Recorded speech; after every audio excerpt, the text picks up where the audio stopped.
Estoy súper contento de recibirte en Plano a Plano, donde analizo esa escena que me dejó una gran impresión y la comparto como un gesto de amor al cine, las series y el arte de contar historias. Así que prepárate algo rico y ponte cómodo, porque acaba de empezar.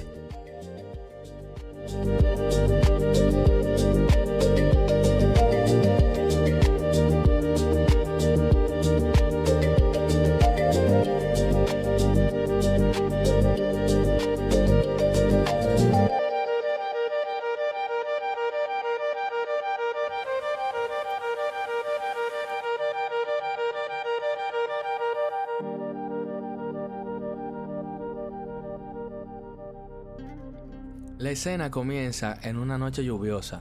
Los protagonistas van en el carro pasando por Mississippi. Nos muestran a Tony Vallelonga en un plano medio corto, donde se hace notar que no logra contener la alegría.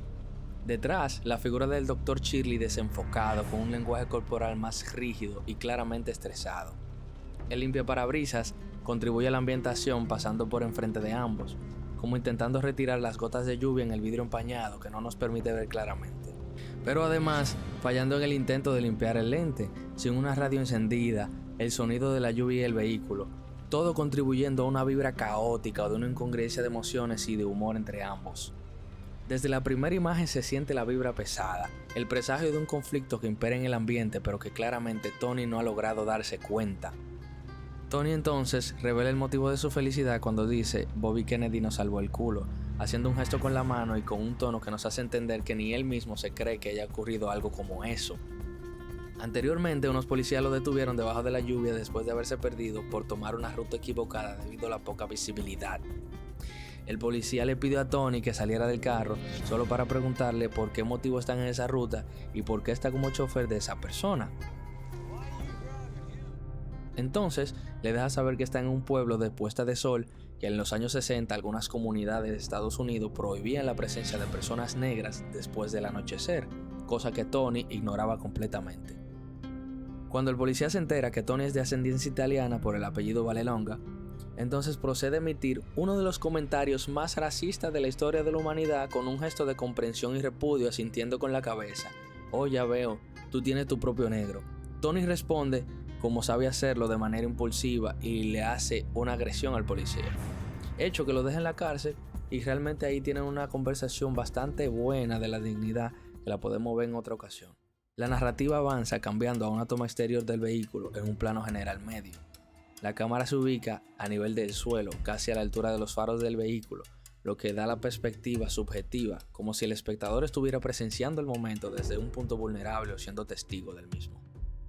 El cartel de la izquierda domina prácticamente la mitad del plano, recitando "solo blancos dentro de los límites de la ciudad en la noche", reforzando lo que había dicho el policía Tony cuando lo detuvo. El ligero contrapicado hacia el cartel refuerza su poder simbólico, haciéndolo imponente sobre la escena. En el plano predomina una iluminación diegética, proviene de las lámparas urbanas y los faros del vehículo, con reflejos que marcan la lluvia o la humedad en el aire, acompañado de una ambientación que resulta sutil. La arquitectura de los ladrillos, cuadrando con la época, sugiere una verosimilitud histórica. La dirección del vehículo, contraria al cartel, nos da a entender que se alejan de ese impasse, pero a su vez el letrero en forma de cruz de las vías del tren anuncia una encrucijada que se aproxima para los protagonistas. Dos personas totalmente distintas, con opiniones opuestas, ambos lidiando con una situación que resulta inconcebible. Mientras ocurre todo esto, Tony expresaba la genialidad que había sido que Bobby Kennedy los haya ayudado a salir de la cárcel.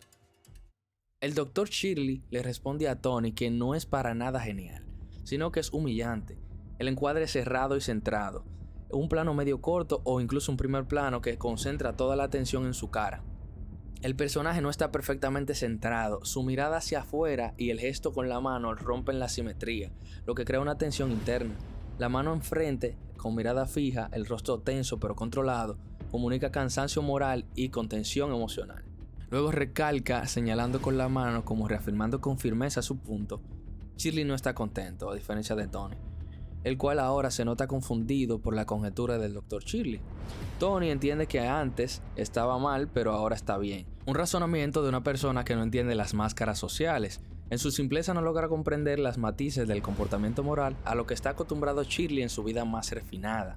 Shirley trata de explicarle a Tony que ha puesto al fiscal general de los Estados Unidos, Bobby Kennedy, en una posición incómoda, la razón por la cual esa situación es humillante y no genial. Aquí, la mano baja hacia el pecho y se abre, gesto más vulnerable, más humano. El movimiento corporal narra el diálogo que todavía no se dice, su rigidez intelectual empieza a ceder. Tony a la defensiva y con un tono desafiante le dice a Shirley que para eso le pagan, como si el fiscal general no tuviera nada mejor que hacer, minimizando su trabajo. Shirley, claramente más molesto, responde con ojos firmes y vidriosos que el fiscal está intentando cambiar el país junto a su hermano, valorando su obra política y reconociendo su trabajo ante una sociedad segregada y prejuiciosa. Muestran a Tony en un encuadre de perfil 3/4. La cámara se mantiene a la altura de su rostro en un punto intermedio entre la neutralidad y la introspección. Hace un gesto, primero de sorpresa, que cambia rápidamente a resignación, como aceptando lo que Shirley dice, aunque se nota que no está muy de acuerdo con ese tipo de pensamiento. Shirley emite un comentario incompleto dando a entender que le preocupa profundamente lo que piensa el fiscal. Con las manos alzadas hacia el frente de una manera tensa, generalmente puede significar sinceridad y transparencia. En cambio, en esta situación indica cómo está conteniendo sus emociones, pero también a modo nerviosismo y autodefensa. Continúa rápidamente exponiendo los hechos desde su punto de vista, autoflagelándose en parte, diciendo que quienes hacen ese tipo de cosas son solo basura. Aunque no fue él el culpable inicial, a ojos de los demás es el responsable directo por cómo tuvo que lidiar con la situación. Le molesta en demasía, pero también le preocupa su futuro por lo que ha querido lograr a través de su música y al ser una figura intachable ante ojos de muchos. En un gesto fugaz de acusación, levanta el dedo apuntando a Tony y diciendo que no debió haber golpeado a ese policía, poniendo en claro su desaprobación por su actitud impulsiva. Tony intenta justificarse diciendo que no le estaba gustando la manera como estaba tratando a Shirley por hacerlo salir en medio de la lluvia solo para identificarse, cosa que pudieron haber hecho desde dentro del carro. Aunque no es un argumento construido de manera sólida, lo que quizás quiso decir es que le parecía injusta la situación por los racistas que estaban siendo los policías. Pero entonces hace un gesto levantando la mano derecha como rebuscando las palabras para elaborar una excusa rápida. Recordemos que Tony nunca ha sido hábil con las palabras y en repetidas ocasiones Shirley incluso lo ayudó a escribirle cartas a su esposa. Shirley, más airado, con la voz un poco más alzada y sin dar muchas vueltas, acusa a Tony diciendo que él golpeó al policía porque no le gustaron sus palabras, aludiendo al hecho de que se trató de un simple impulso egoísta que nada tuvo que ver con él. Y continúa diciendo que ha tenido que escuchar palabras más hirientes toda su vida. Tony pudo haberlas dejado pasar por al menos una noche, exponiendo un punto sólido de control ante las emociones y adelantándose en la discusión para que Tony no pueda justificarse argumentando que el policía se pasó de la raya. En el mismo plano se realiza un trasfoco que dirige la atención hacia Tony, quien le pregunta a Shirley de manera molesta y lleno de ironía si no puede molestarse cuando recibe comentarios racistas solo porque él no es negro, y termina comunicando que él tiene más características de negro que el propio Shirley. Shirley se queda impactado, no puede creer lo que acaba de escuchar. Tony arremete diciendo que no sabe nada de su propia gente, no sabe qué comen, no sabe qué hacen o cómo viven, cosa que es cierta, puesto que el mismo Tony fue quien le mostró parte de su música y gastronomía en ciertos momentos de la historia, lo que demuestra que el Dr. Shirley realmente no se considera completamente parte de esa cultura. En cambio, en cierto modo, actúa de alcurnia y tratando de encajar en la sociedad de los blancos. Mientras Tony dice todas esas cosas, Shirley aparta la mirada como queriendo escapar de una realidad que se nota incómoda de enfrentar. En ese momento, Tony le menciona que ni siquiera conoce al cantante Little Richard, un ícono de la música afroamericana. Shirley le contesta preguntando si saber quién es Little Richard lo hace más negro que él. En cierto modo es un tema bastante profundo de debatir, o sea, pertenecer implica conocer las personalidades más representativas de una cultura. En cierto modo Shirley parece un turista dentro de su propia cultura, comiendo pollo frito por primera vez o escuchando su música, pero abrir un debate así en medio de una discusión solo trae más desacuerdos. Tony asiente con la cabeza esperando una respuesta. Shirley continúa diciéndole que habla demasiado. Tony se precipita con una palabra fuerte y continúa diciendo que sabe quién es exactamente, porque ha vivido en el Bronx su vida entera en el mismo sitio, con sus padres, su hermano y ahora con su esposa y sus hijos. Para él es determinante, es como se ve, es quien cree que es en lo más profundo de su ser. Lo que Tony expresa ahí no necesariamente es saber quién es en un sentido profundo, sino una autoconfirmación basada en su entorno y su identidad social. Él describe su contexto, el Bronx, su familia, su historia, como si fuera suficiente para definirlo. Es una identidad construida desde la experiencia y la pertenencia, pero no necesariamente una comprensión interna o reflexiva de sí mismo. En otras palabras, Tony sabe de dónde viene, pero no necesariamente sabe quién es más allá de ese marco. Esa diferencia es clave en el arco del personaje, confunde su ambiente con su esencia. Es una forma de orgullo que le da seguridad, pero también lo limita. Probablemente por esa razón Shirley, sin decir nada, hace un gesto con la mano rechazando ese punto de vista. Este movimiento sugiere una evasión o autodefensa emocional, no es un gesto ofensivo ni comunicativo. Es un reflejo de querer marcar distancia o bloquear algo. Tony continúa diciendo que él es ese imbécil que se levanta cada día para poner comida en la mesa. En cambio, Shirley vive en la cima de un castillo. En ese momento, Tony expresa la realidad de su vida. Con inteligencia y recursos limitados, ha podido sacar a su familia adelante trabajando duro. Es posible que haya sentido la necesidad de decirlo en modo de desahogo, una verdad que siempre ha pensado, pero que nunca había expresado. Su vida es claramente cuesta arriba y cada paso que ha dado le ha ayudado a desarrollar esa actitud de resolución de problemas, razón por la cual Shirley quiso contratarlo en primer lugar. Entonces convierte ese argumento en un arma de doble filo, puesto que acusa a Shirley directamente de no saber lidiar con la vida real, infiriendo que sus problemas no son la realidad como la conoce él, que ha venido desde abajo. Y lo empeora diciendo que Shirley, en cambio, va viajando por el mundo dando conciertos a personas ricas y por lo tanto su mundo es mucho más afroamericano que él. Vemos cómo la expresión de Shirley va cambiando lentamente, primero conteniéndose, pero claramente molesto. Con los ojos fijándose directamente en él, le pide a Tony que detenga el vehículo. Tony cambia a una expresión de confusión extrema.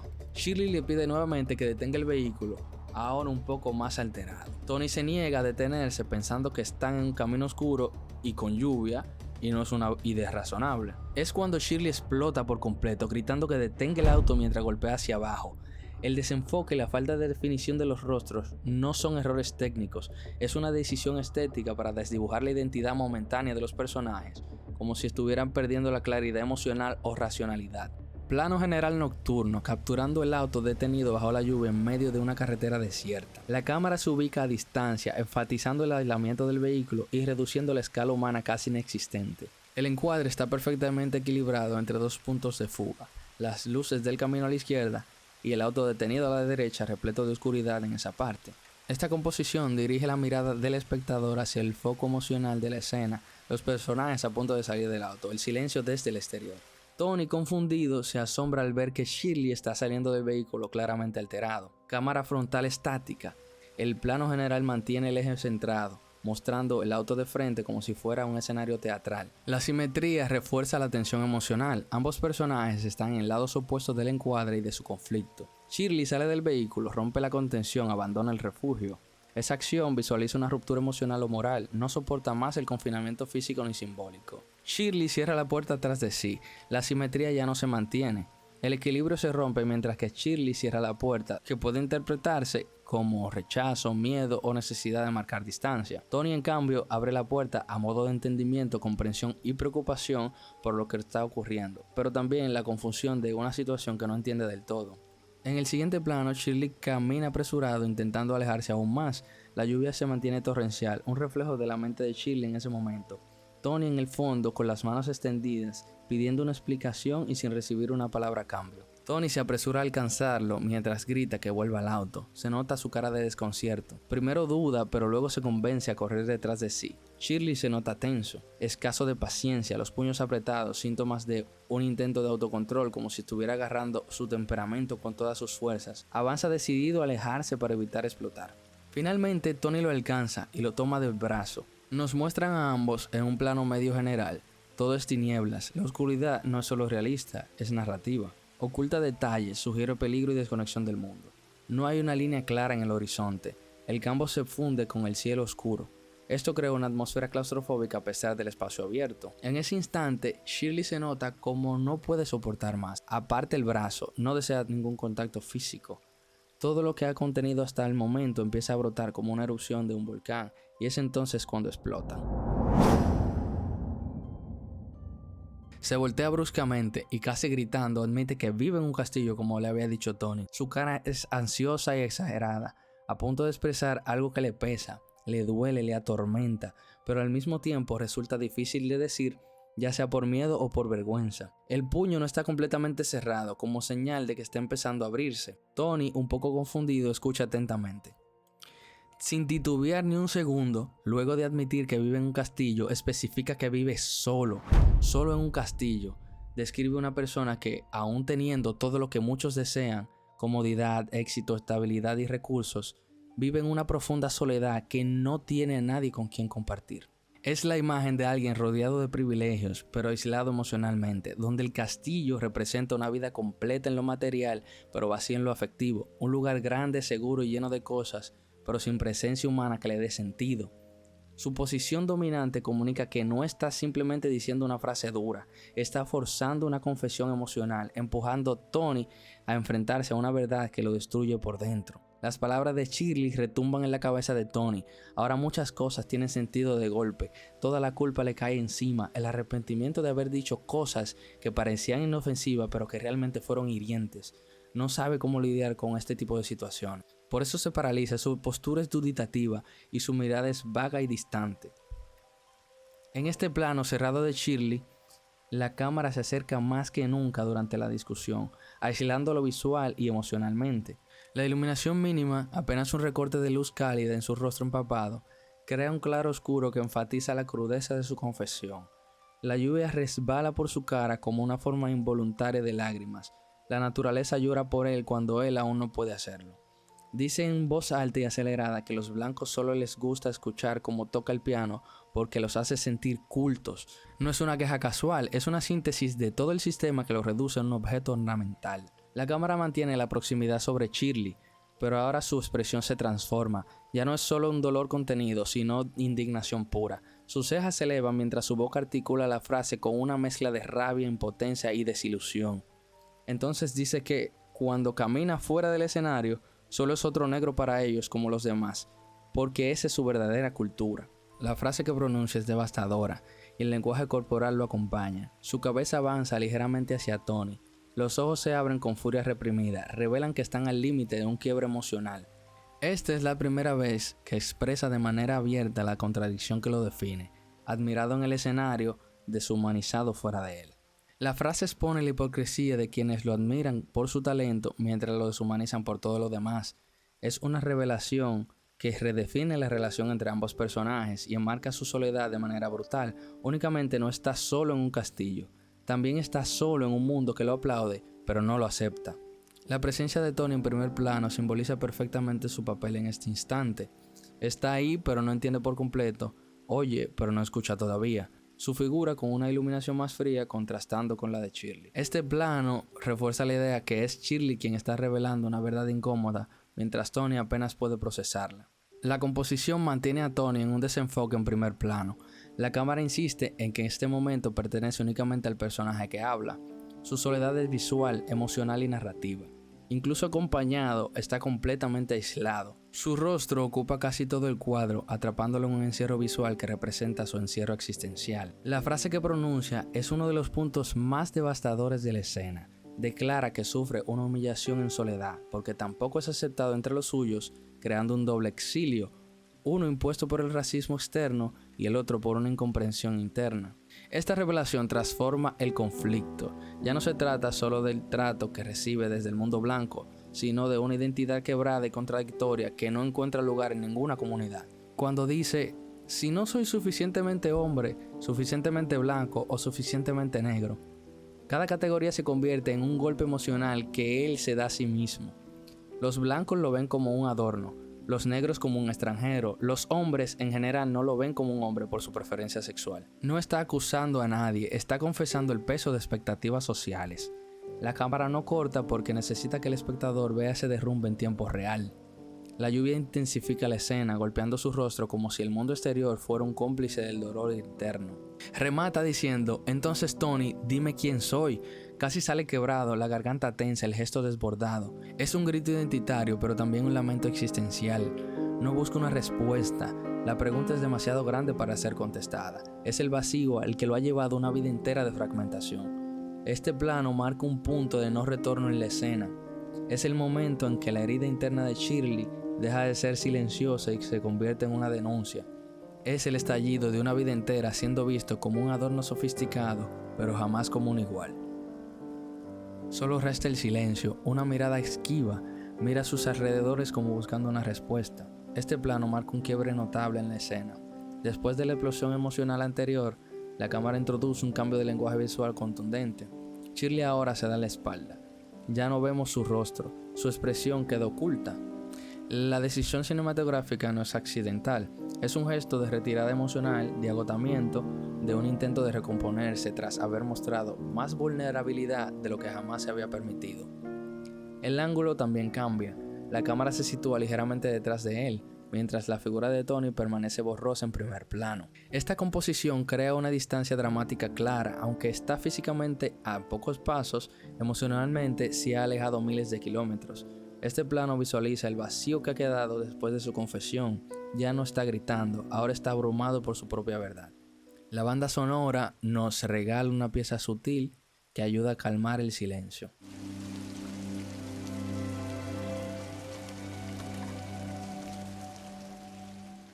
Tony ahora pone su mano en el hombro de Shirley en señal de apoyo y aún sin palabras trata de actuar, pero sabe que es tarde. No tiene las respuestas a esas preguntas tan grandes, solo resta escuchar y callar. Shirley se aleja en dirección al vehículo sin decir otra palabra. Este plano introduce un lenguaje visual completamente distinto a los anteriores. La cámara ya no está enfocada en los rostros, sino en las siluetas, en cuerpos que se encuentran en medio de una oscuridad casi absoluta. La imagen se vuelve más abstracta, luces desenfocadas al fondo, destellos circulares que parecen faros distantes, lluvia cayendo como líneas verticales que cortan la composición, y la fuente de luz amarilla que envuelve las figuras desde abajo. El siguiente plano cambia la perspectiva por completo. Ahora la cámara se centra en Tony, capturándolo en primer plano lateral. La composición es clave. La cámara lo coloca ligeramente de perfil, con el rostro iluminado desde abajo por una luz amarilla débil, mientras el resto del cuadro queda sumido en una oscuridad total. Esta luz tenue representa una comprensión tímida, una conciencia que se enciende apenas mientras él procesa lo que acaba de escuchar, casi como una vela encendida en medio de una habitación a oscuras. Su postura no es rígida ni desafiante, está vulnerable, respirando con dificultad, los labios entreabiertos como si buscara palabras que no existen. Este es el plano donde el personaje deja de ser un observador del conflicto y se convierte en alguien transformado por él. Lo más potente es el contraste emocional entre este rostro y el desbordamiento previo. Mientras Shirley gritaba la pregunta ¿qué soy?, este plano muestran a Tony preguntándose interiormente que si ha sido él mismo hasta ahora. La escena ya no se trata solo del dolor del primero, sino de la conciencia del segundo. Este plano es la llave narrativa que permite que ambos personajes empiecen a encontrarse emocionalmente después de una ruptura tan devastadora.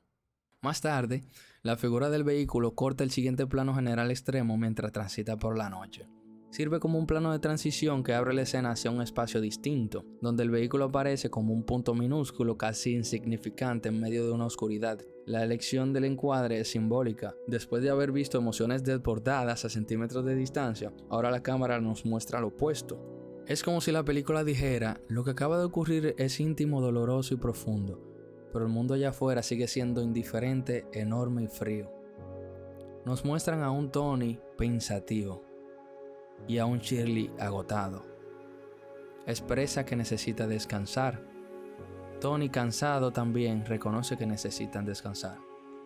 Acepta diciendo que pasará en cualquier sitio y lo ayudará a escabullirse en una habitación. Shirley le contesta que se niega a dormir donde no es bienvenido, reafirmando su dignidad. A pesar de haber revelado su vulnerabilidad más profunda, su postura moral sigue siendo intacta. No aceptará humillaciones disfrazadas de soluciones prácticas. Tony acepta y respeta su pensamiento con un ok. Él quiere proteger, resolver, hacer más fácil el camino, pero también empieza a entender lo que significa vivir bajo reglas que él nunca ha sufrido. Extiende la mano hacia el asiento. La cámara se acerca a los objetos, mapas arrugados, papeles húmedos y en el centro el Green Book, sostenido por una mano cansada. La iluminación tenue y la falta de rostros convierten este plano en un momento silencioso pero profundamente significativo. La composición subraya un detalle crucial, el símbolo del viaje, no solo el físico, sino el viaje emocional y racial que han atravesado juntos. Durante la discusión anterior, la dignidad de Shirley se derrumbó. Ahora en este plano, la cámara regresa al objeto que representa la desigualdad que él había preferido enfrentar con dignidad silenciosa. Cuando la mano de Tony toma el Green Book, no lo hace con un gesto mecánico, es una señal que finalmente entiende el peso del libro. Antes lo veía como una guía de hoteles, ahora lo mira como lo que realmente es, un manual de supervivencia en un país que no trata a todos por igual. Los mapas debajo del libro funcionan como una metáfora sutil. El camino que recorren no es solo geográfico, sino social y emocional. Y en ese camino, el Green Book sigue siendo un recordatorio constante de la frontera invisible que divide el país y que divide la gente. Este plano anuncia silenciosamente lo que viene después, una decisión, un punto de inflexión y un cambio en la relación de ambos. No se necesita mostrar los rostros, basta con mostrar la mano que sostiene el libro para decirnos que, aunque todavía no hable, Tony ya está cambiando desde dentro. Y con esto termina una de las escenas que más me gustó de esta película. Una secuencia que no solo avanza la historia, sino que revela quiénes son los personajes cuando las máscaras se caen y queda expuesto lo que realmente duele.